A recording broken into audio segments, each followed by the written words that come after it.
Vamos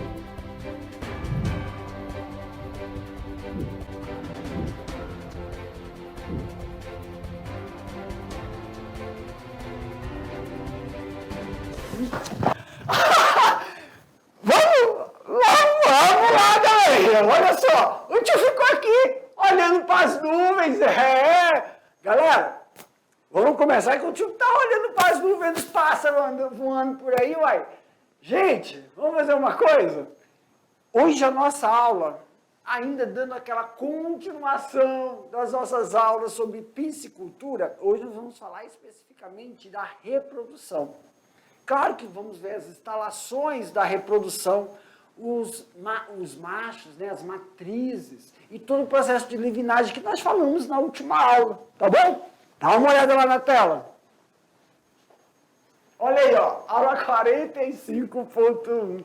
Na aula 45.1, ainda é aula de piscicultura, só que nós vamos aqui, ó, vamos dar ênfase em reprodução. Só que quando a gente fala reprodução, aí vamos ver as características de macho, características das fêmeas, que chamamos de matriz, tipos de reprodução que auxiliam na melhora do rendimento, melhoramento genético, ganho de peso, tá bom? E menor tempo no tanque. E professor, tanto na reprodução como no tipos de reprodução, e também isso envolve as espécies, quais são os manejos que nós vamos realizar para uma boa eficiência, tá, da produtividade na piscicultura?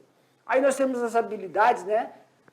E aqui, reprodução artificial. Esse é o nosso primeiro passo em relação às atividades da piscicultura.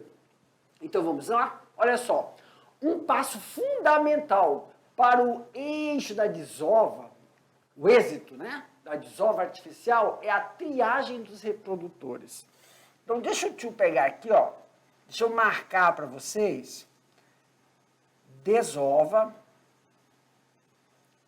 passos fundamentais para realizar essa triagem dos reprodutores. Triagem são as escolhas, pessoal. Quais são os padrões que devemos sempre estar frisando? Quais são as características morfológicas, tanto do macho quanto da fêmea, para que possamos, então, fazer o direcionamento da escolha de um padrão de matriz.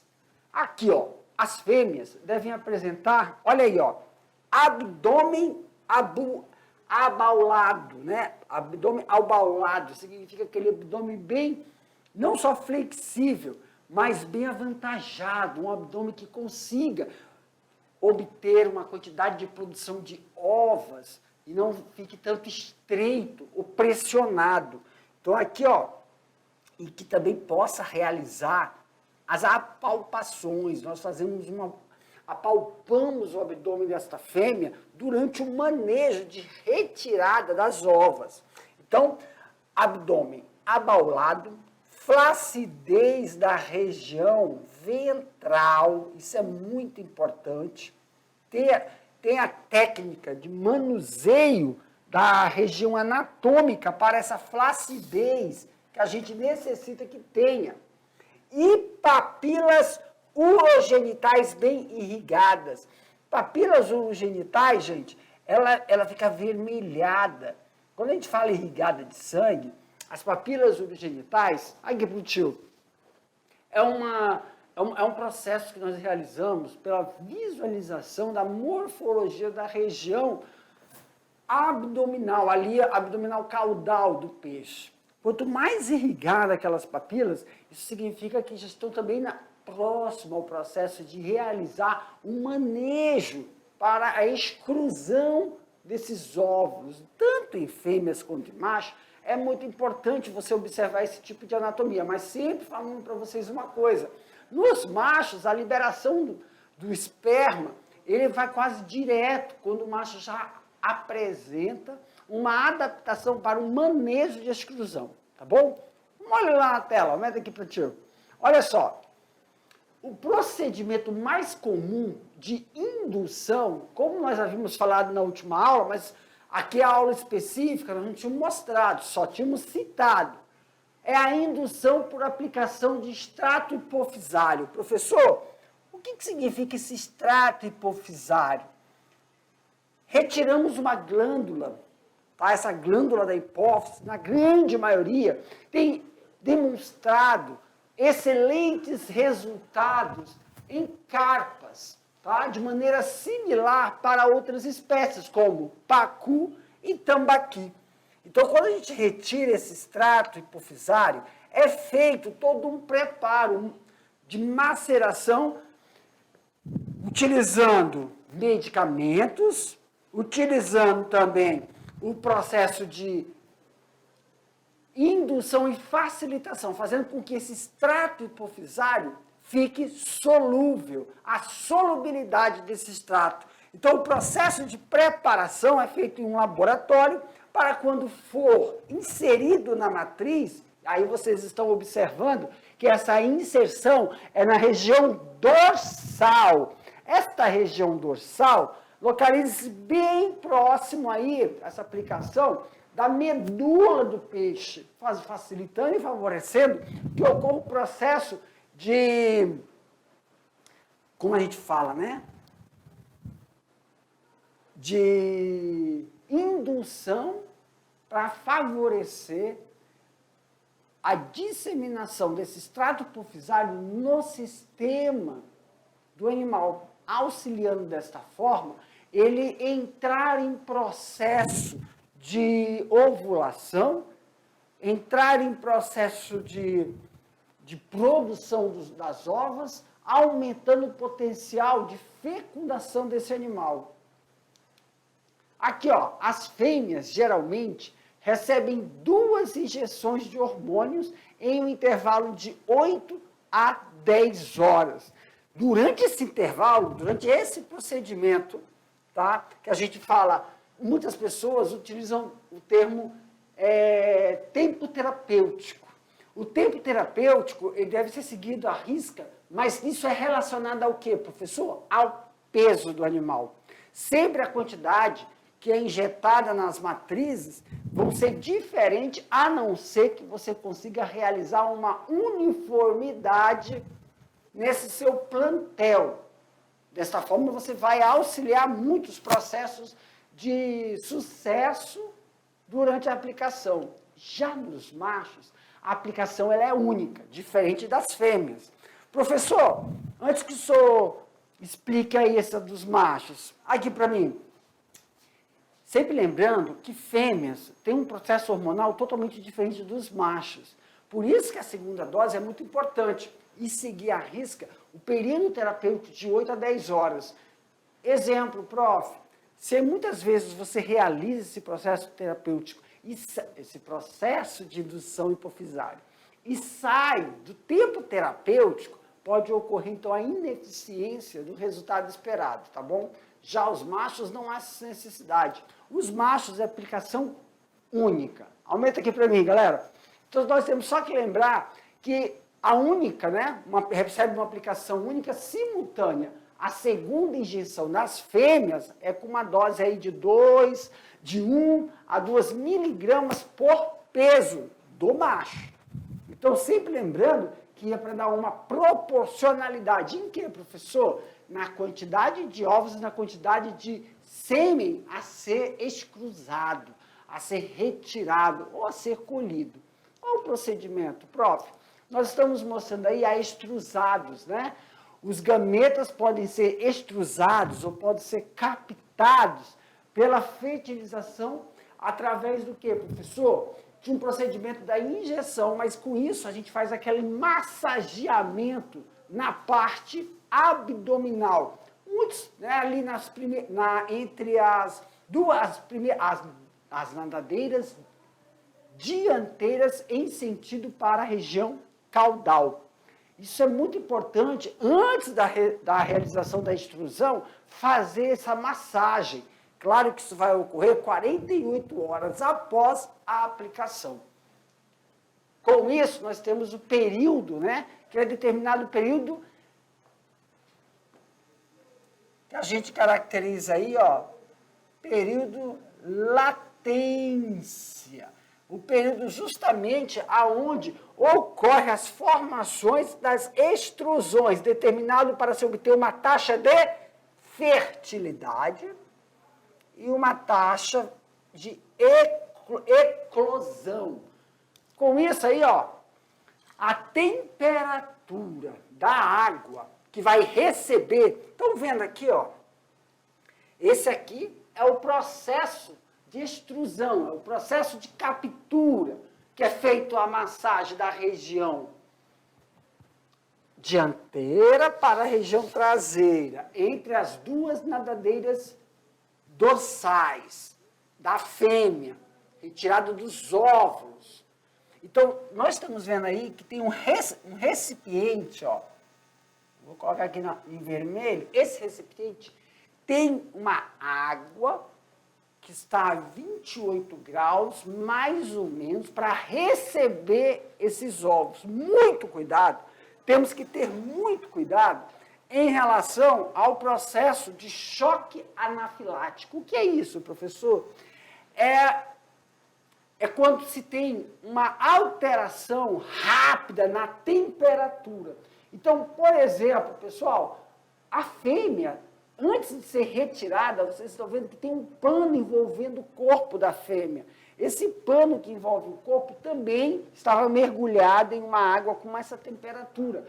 Eu estou frisando muito isso porque, muitas vezes, os galpões de reprodução na piscicultura não são galpões com temperaturas reguladas. Então, isso pode alterar. E é muito importante que não ocorra esse choque anafilático para que não ocorra a inviabilidade desses ovos. E depois realiza-se o quê? Uma homogeneização. Galerinha aqui pro tio, claro que tem que lembrar que na água, essa água que é utilizada, que está a 38 graus, tem ali antibióticos, né?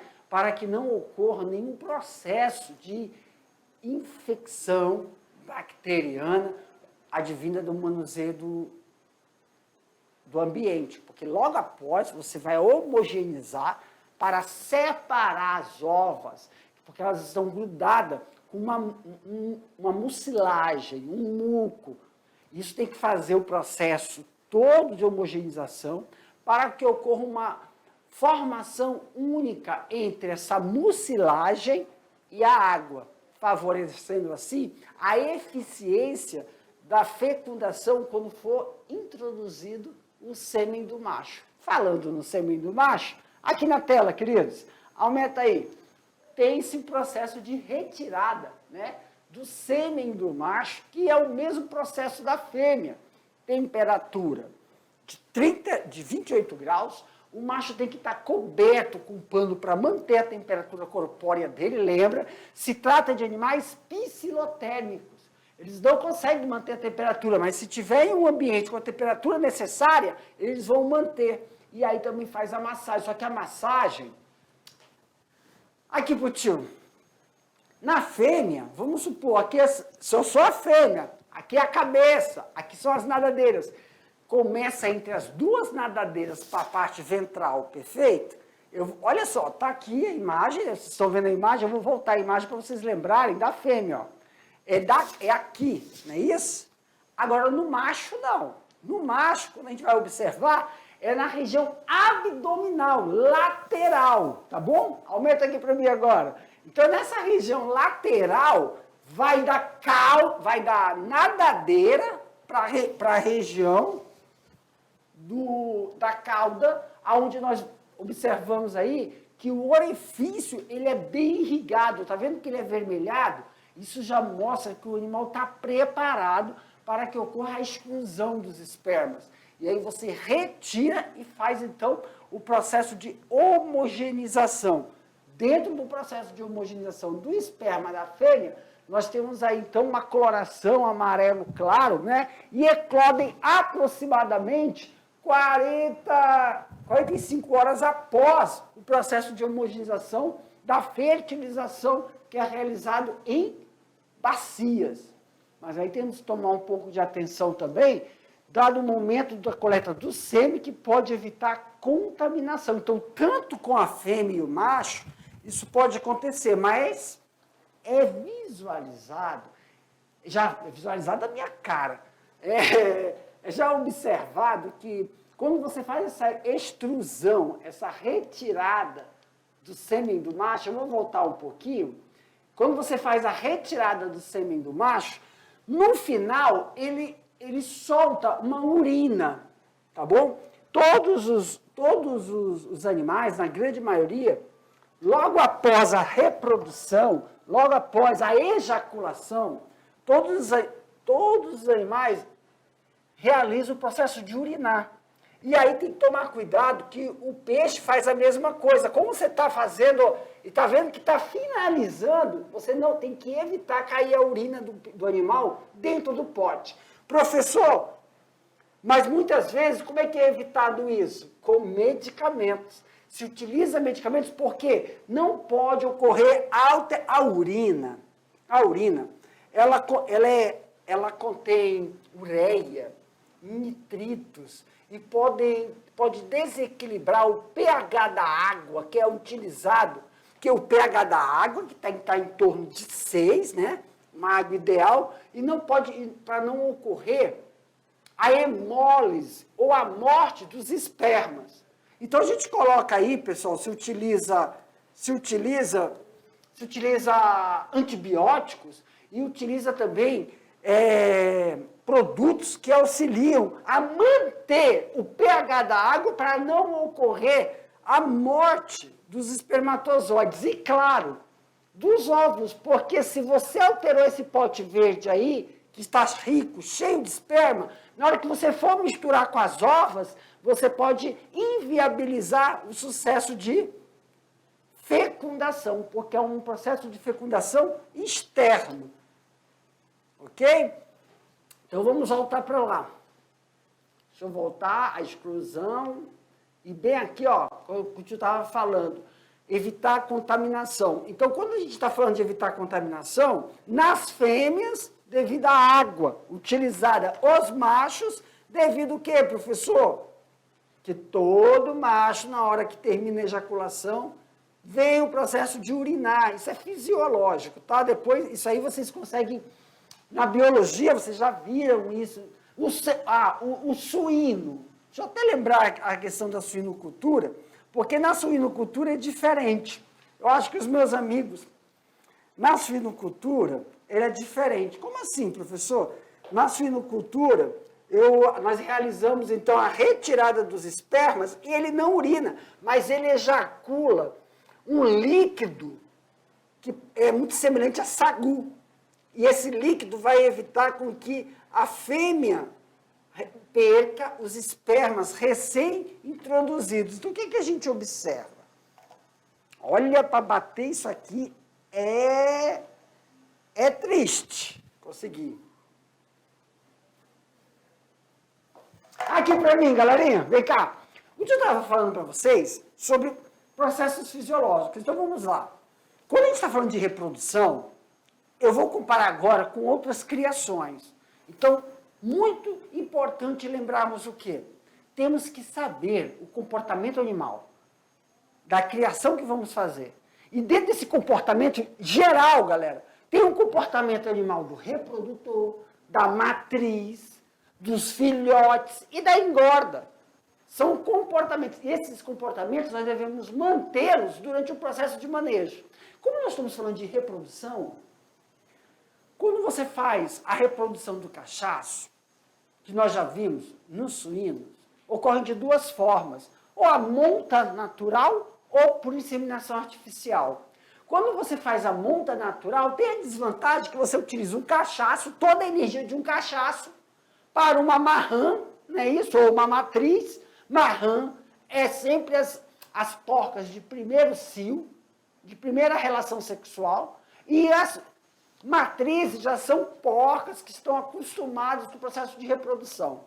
Ambas, como você utiliza um cachaço só para montar uma porca, após a ejaculação, ele lança dentro um líquido que semelha sagu. Não tem aquele sagu que a gente come em festivais assim de caipiras, né? De festas juninas? Ele é branco, cheio de bolinhas, muito grudento. Isso evita que o esperma retorne. Serve como um tampão. Na hora que você está fazendo a coleta do sêmen, do macho, do cachaço, para realizar a inseminação artificial, tem que se utilizar uma peneira. Por quê? Porque logo após, claro, é todo um instrumento que você utiliza para poder ter uma temperatura, já nos cachaços são a 37 graus, não a 28 como nos peixes, são a 36, a 36,5 a 37 graus, pode ter essa variação, de um líquido que você coloca, e aí tem que ter essa peneira para evitar a entrada no tubo de coleta desse tampão que o macho libera. E é diferente, não é urina. Já em coelhos, urina. Em peixes, professor, que é a nossa aula de hoje, na piscicultura, não tem como você utilizar uma peneira que vai auxiliar a separação dessa urina, que limpa o canal urinal. Então, o que a gente faz? Sempre coloca medicamentos antibióticos e coloca antiácidos que vão para auxiliar que não ocorra a alteração do pH e também a oxigenação daquela água. Se você não tomar cuidado com isso, você vai inviabilizar o quê? Você inviabiliza... Não, volta, não é essa. Você inviabiliza... Aqui, ó. Inviabiliza esse sêmen que está sendo coletado. Todo esse sêmen consegue aí de 2.200 até 2.250 ovas. E, professor, quando a gente faz a separação, é com a mesma espécie? Tem muitas práticas de inseminação, não, mas de reprodução de piscicultura, aonde você faz os testes, né, de viabilidade genética para a condução da fêmea.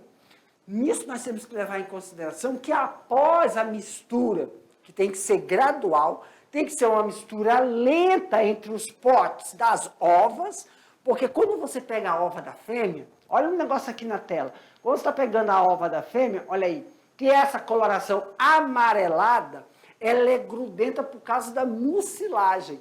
Você tem que mexer e homogeneizar, manter, não deixando perder a temperatura. Você tem o pote, você tem que ter um termômetro para manter como um banho-maria. Porque ao passo que você está mexendo, mesmo que esteja mexendo lentamente, pode então ocorrer a alteração dessa temperatura. Qual é o melhor procedimento, professor? É que as ovas estejam totalmente soltas dentro da água.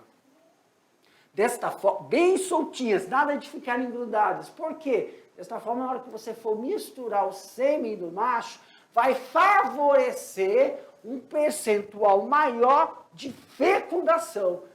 Lembra que fecundação de peixe é externa. Professor, mas a fecundação tem que ocorrer em água corrente, né? Água em movimento.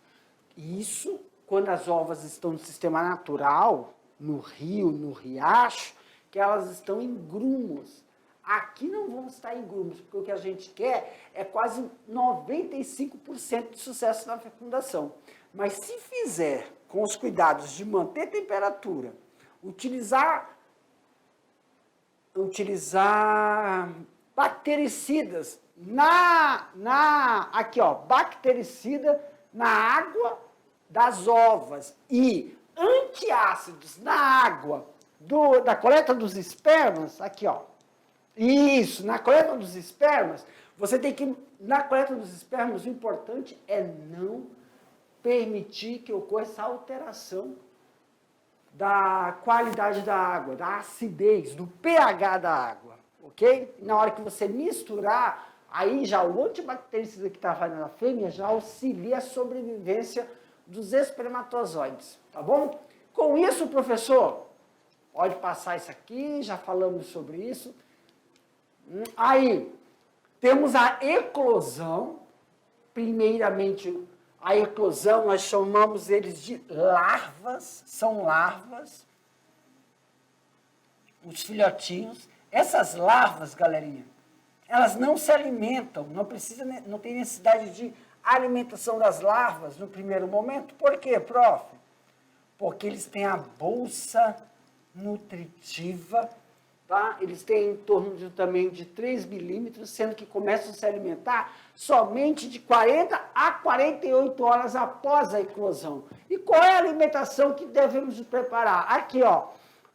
Na bacia, lá dentro da livinagem, que é o setor a livinagem, girinagem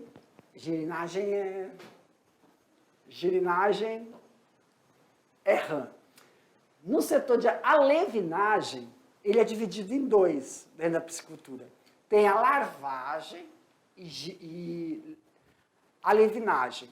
A larvagem, ela fica no mesmo ambiente porque ela é muito rápida, é de 40 a 48 horas. Isso tem a variação da espécie que você está utilizando.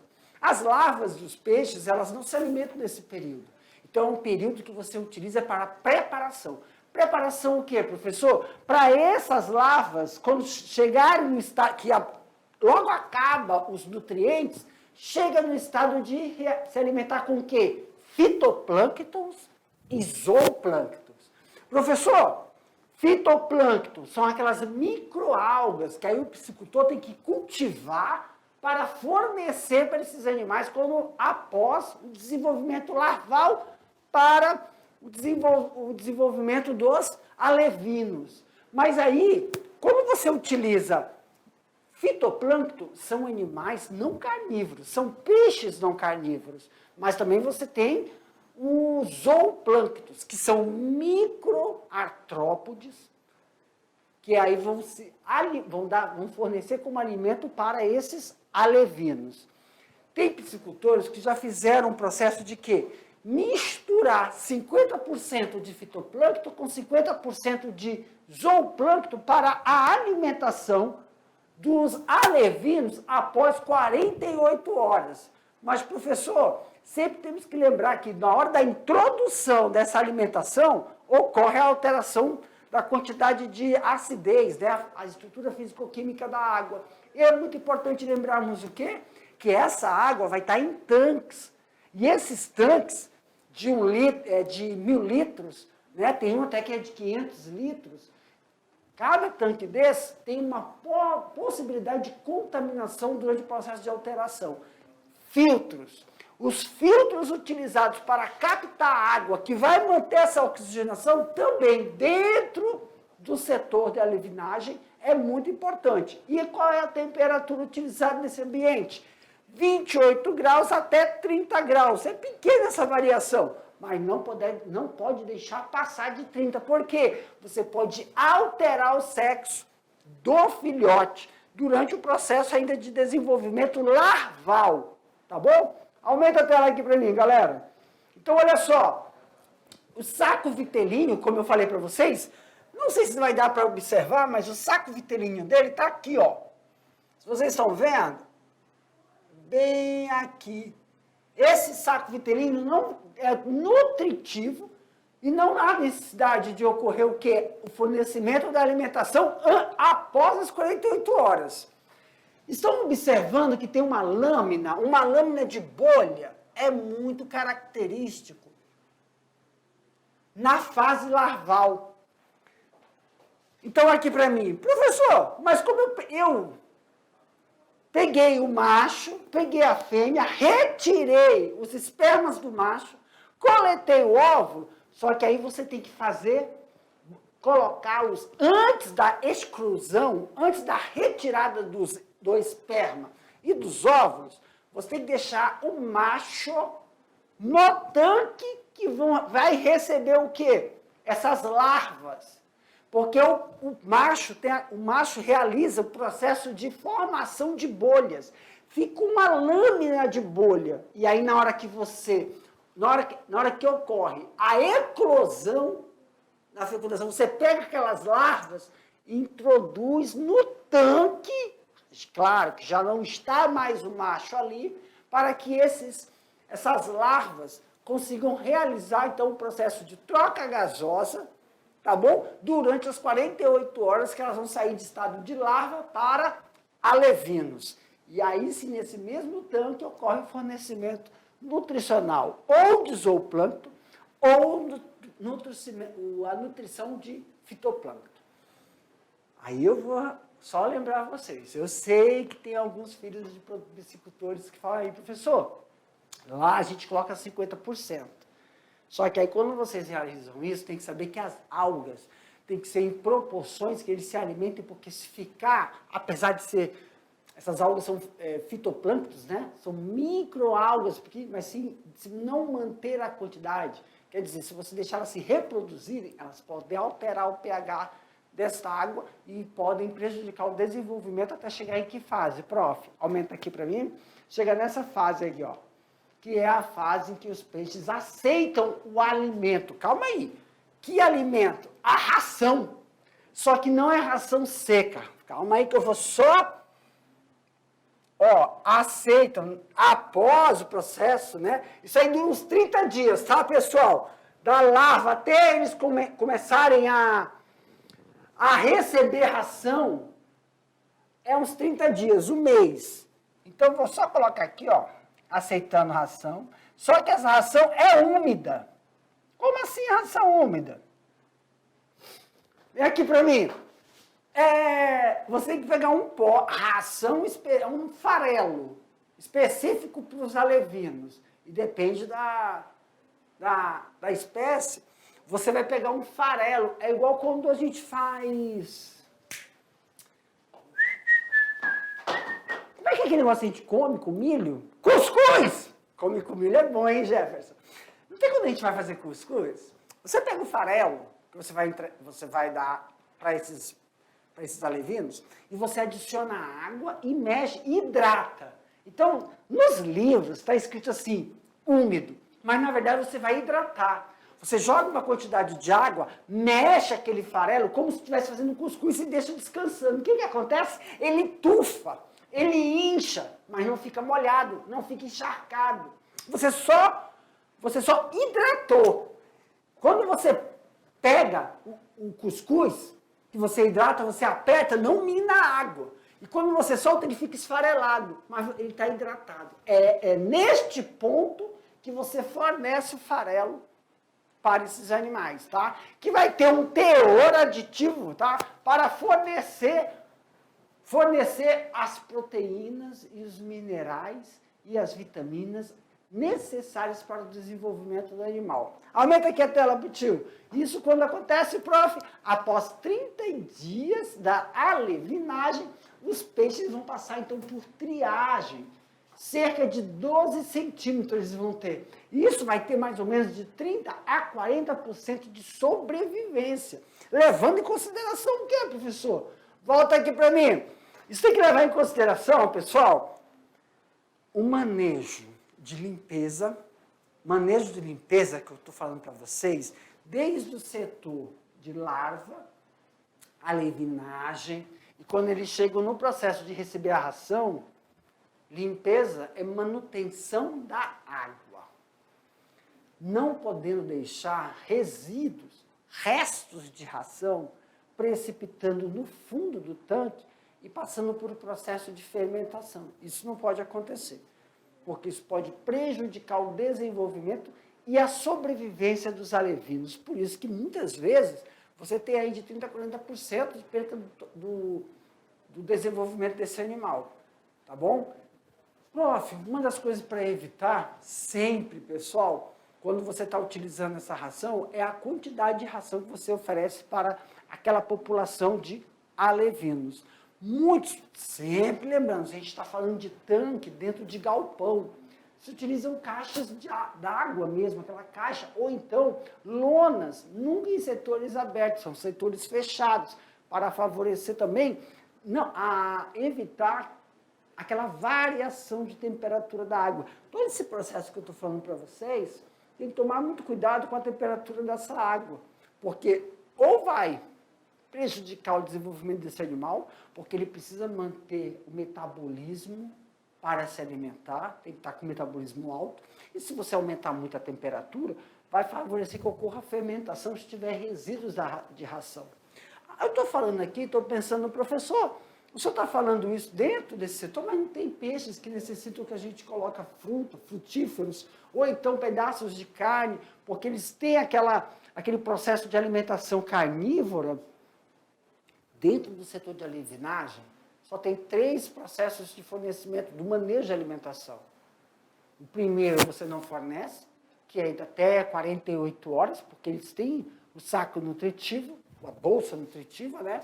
O segundo é quando eles já são alevinos, isso dura aí de 30 dias, que você vai fornecer, depois de 48 horas você vai fornecer ou o fitoplâncton ou o zooplâncton.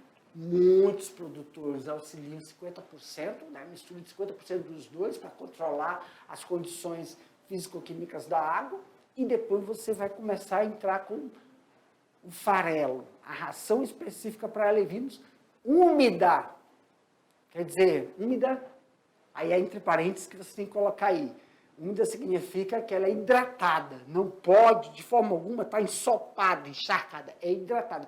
Então, eu fiz a referência como se você estivesse preparando um cuscuz.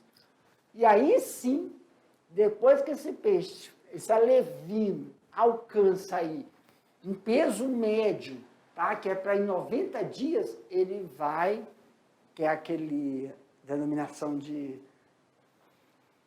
Como é que é? Meu pai, o nome, Senhor.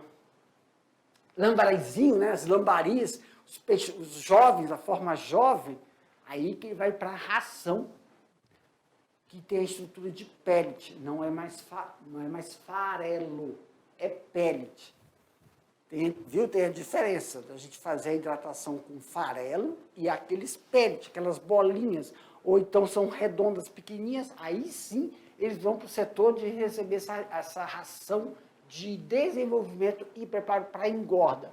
Eles já saem do setor de berçário ou alevinagem e vão para os tanques. E é esse o principal momento mais crítico, porque o tanque é a forma aberta da piscicultura, é a piscicultura convencional que a gente utiliza. E nesse momento, sempre ficar atento aos predadores. Nesse momento, recepção desses lambarizinhos, dessas formas jovens, para ter as condições dentro do tanque. Isso se você utilizar o tanque com lona ou sem a lona. Porque qual é o problema, professor? 25% acabou morrendo em falta de não se adaptar às condições daquela água. Então, sempre fazer o quê? O repasto hídrico. É você, lá na alevinagem, ir adicionando as qualidades daquela água, que é da onde eles vão se desenvolver até a etapa de engorda. Ok? Galerinha, com isso aqui, nós já vamos finalizando a nossa aula sobre os processos de reprodução, técnicas de reprodução para peixes, cuidados e importâncias dentro da instalação, qualidade da água, manter a qualidade, temperatura, formas de extrusão, quer dizer, coleta tanto em macho como em fêmeas, caracterizar quais são as estruturas morfológicas que vão te sinalizar a hora exata de você fazer os movimentos para a extrusão, tanto de ovos como de esperma, e todo o material utilizado para a conservação e manutenção dessas células germinativas. Mas não se preocupe, não, nós estamos terminando a aula agora, mas daqui a pouco a gente volta para fazer aquele bate-bola, sanar as dúvidas que possam ter ficado, e aí a gente entra para fazer as nossas atividades, ok? Aguardo vocês, daqui a pouco eu estou voltando. Tchau, gente!